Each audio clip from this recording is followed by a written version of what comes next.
was talking about an incident that happened in Chicago a couple of years ago. Sorry, not Chicago. Tennessee a couple of years ago. There's a guy that was walking down the highway. I believe it was I-65. White guy. A cop stops, asks him if he's okay. During the interaction, he takes out, I believe, a box cutter, and then a standoff ensues. And another officer is passing by. They stop to assist, and ultimately, 9 officers in total wind up converging to have a conversation with this guy. And the standoff, quote unquote, lasted about 30 minutes, where the guy was just leaning against the rail of the highway with this box cutter and his knife, talking to these 9 officers. Box cutter in his hand, sorry. And he had his other hand in his pocket. 30 minutes. And then he took out a vape pen. And they shot at him like 33 times, hitting him like 9 times. And I talked about how none of those officers should be on the force. Not one of them.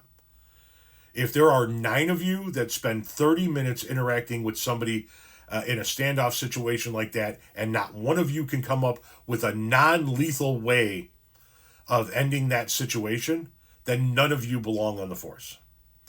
And this person asked a question about my opinion on these matters. Do you believe in lethal force at all? I don't think it's the answer to everything, obviously. There's a time and place, but if the individual is threatening their life, there's 12 cops or 1. If someone is threatening their life, so forth. Anyway, you get the gist of it. Do I believe in lethal force at all? Absolutely. I absolutely believe in lethal force. Here's an example. In the city of Chicago, there was an incident where there were 2 guys involved in something like at the opening of an alley at like 2 o'clock in the morning. And an officer shows up and the guys take off in different direction. And one of the guys runs down the alley that was right there. And he clearly has a gun in his hand. Clear. It's visible. There's no question. It's not like the other one where it was a fucking vape pen. After 30 minutes of talking to the guy takes out a vape pen, right? You can clearly see the gun in this, I say kid because I believe he was a teenager, in this kid's hand. It's dark. You only have so many alley lights, like street lights in the alley, and the cop gives chase. Now, the cop is chasing this kid with a gun in his hand down the alley. The kid's running. Along one side of the alley are buildings. Along the other side of the alley is like this 6-foot wooden privacy fence where you can't see. It's not a chain link fence. And the kid's running along, and at some point in time, the 6-foot privacy fence ends and a regular 4-foot chain link fence begins, right? And when he gets to that point, he throws the gun over the fence. Now, the cop's running after him the whole time, yelling at him to stop, drop the gun, put your hands up, right? The kid throws the gun over the chain link fence and turns around right away and puts his hands up, and the cop shoots him. That was justifiable lethal force. Why? He threw his gun over the fence. He was unarmed.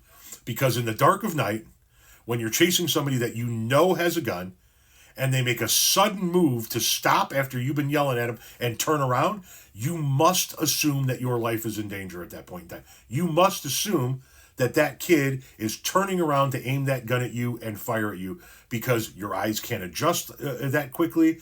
He's disobeyed a shit ton of commands. You know he has a gun. I have no problem with what that officer did. In this instance, 9 cops, 30 minutes, speaking to a guy that has just a box cutter, you could have taken him at the knee. You could have shot him in the foot if you didn't want to use non-lethals like tasers and rubber bullets and shit.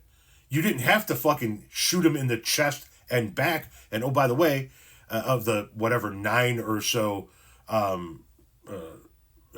bullets that actually entered his body, I believe 5 of them went into his back because he turned around and they just kept shooting.